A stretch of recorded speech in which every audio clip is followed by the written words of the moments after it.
গতকালের ভিডিও আজকে এডিট করে তোমাদের সাথে শেয়ার করছি। আর বাবা লোকনাথের মন্দিরে যাব, তাই নতুন শাড়ি পরেছি। শাড়ি কালারটা কেমন লাগলো অবশ্যই জানাবে। আমার কাছে ভীষণ ভালো লেগেছে, তাই নতুন শাড়িটা পরে নিলাম। সেজেছি কিন্তু একটু বাকি আছে, তো যেহেতু টিপ পরিনি, টিপটা পরে সাজটা পরিপূর্ণ হলো, তো দেখতে পাবে। আর সকাল থেকে আর কি ঠাকুর পূজা দেওয়ার পর আমার শরীরটা ভীষণ খারাপ লেগেছে।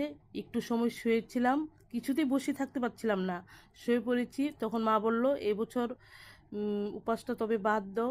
আমি বললাম, না মা, মনটা কিছুতেই ভালো লাগে না। প্রতিবার আমি উপাস করি, অনেক দিন ধরেই আমি উপাসটা করি।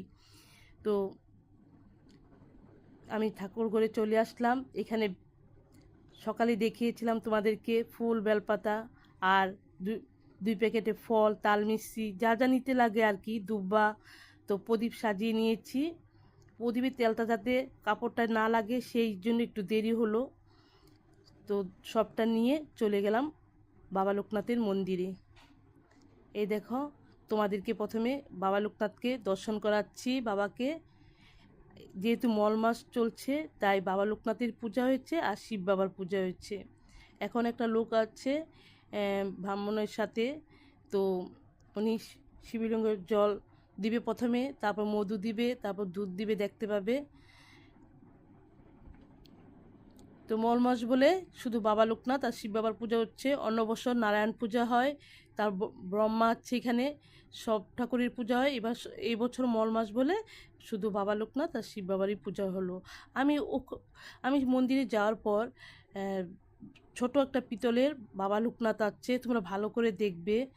অভিষেক হয়ে গেছে। আমি গিয়ে দেখি ঠাকুরকর্তা বাবা লোকনাথকে অভিষেক করাচ্ছে। এই যে দেখতে পাবে, ভালো করে খেয়াল করে দেখবে, পিতলের বাবা লোকনাথ।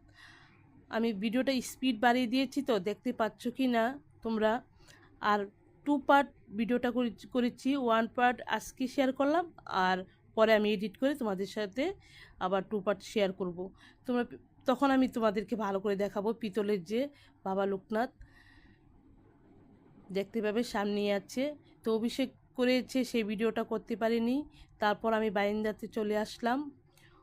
যারা উপাস করেছে সবাই বসে আছে, আর এদিকে দেখো সবজি কাটছে।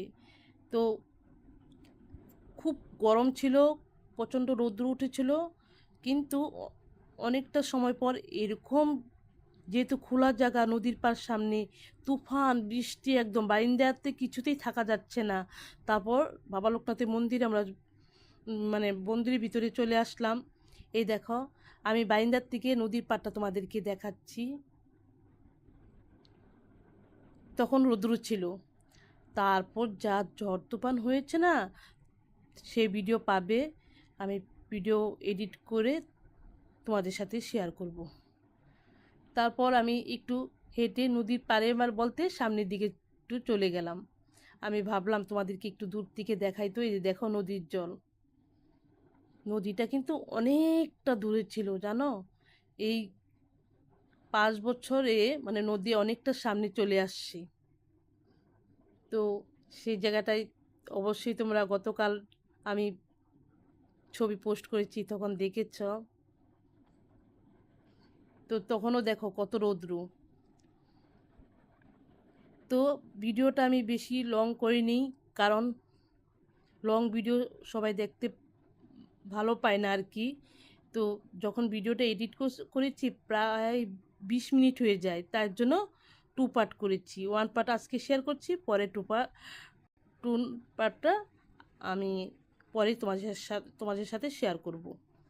তো নদী পাড় থেকে চলে এসে আমি ভাবলাম একটু লাস্ট একটু আমাকেও তোমাদের দেখালাম ভিডিওতে। অনেক দিন ধরে মাঝে মাঝে আমি এখন, আগে সব সময় ক্যামেরার সামনে আসতাম, এখন কমিয়ে আসা হয়। তো সবটাই তোমরা জানো, তোমাদের সাথে সবটাই শেয়ার করি।